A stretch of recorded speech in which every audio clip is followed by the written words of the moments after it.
Nompumelelo Runji, thanks again for talking to us. The big topic in the country, Nkandla, the ad hoc committee in Parliament, and the way the whole story is being handled, the media, the judiciary, the members of the public. As per your book, The Democratic Opportunity, do you think that it speaks to the kind of changes you'd like to see to our electoral system?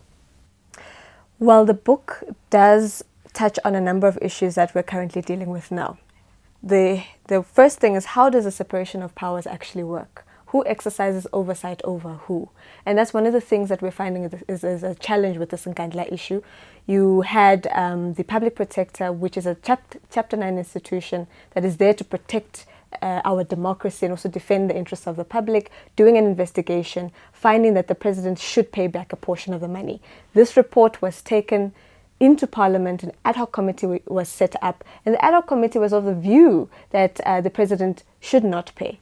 And in fact, there was another inquiry made by the Police Minister Nkandla himself, who then came away saying that the president should not pay. So there we have a challenge there already. The Public Protector has exercised oversight over the executive and has found that the president must pay. Parliament has set aside the findings of the Public Protector, and the executive itself has come back and set aside the same report of the Public Protector. Can the executive exercise oversight over itself? That's the question that we need to ask. And that is one of the challenges that we talk about in the book. The second challenge that we find that Nkandla raises is this question of good governance. Now, the pillars of good governance are three things. The rule of law, accountability and transparency, which I call this inseparable pair, as well as public participation and public voice. And Nkandla brings into question all of those things. It actually shakes the foundations of good governance, because the rule of law is not being followed, number one. Accountability and answerability is not there.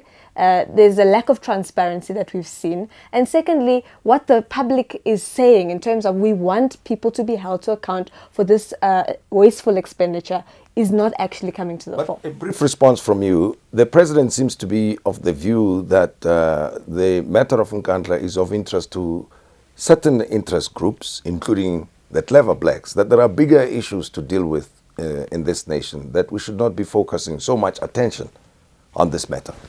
The reason why Nkandla is a big issue is not that it's the biggest graft that has taken place. I mean, the Auditor General has reported, I think in 2012, that we lose about 30 billion rand to corruption every single year. And that's only, Nkandla is a fraction of that.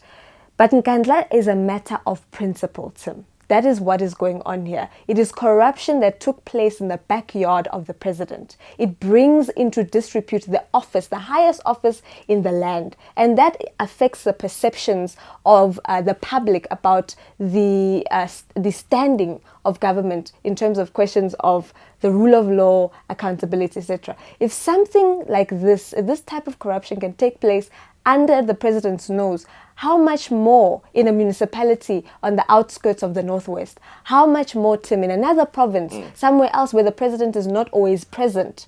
So it has to be answered. It's something that doesn't just involve just a few members of the public. It affects the entire nation. Nompumelelo, thank you very much. Thank you.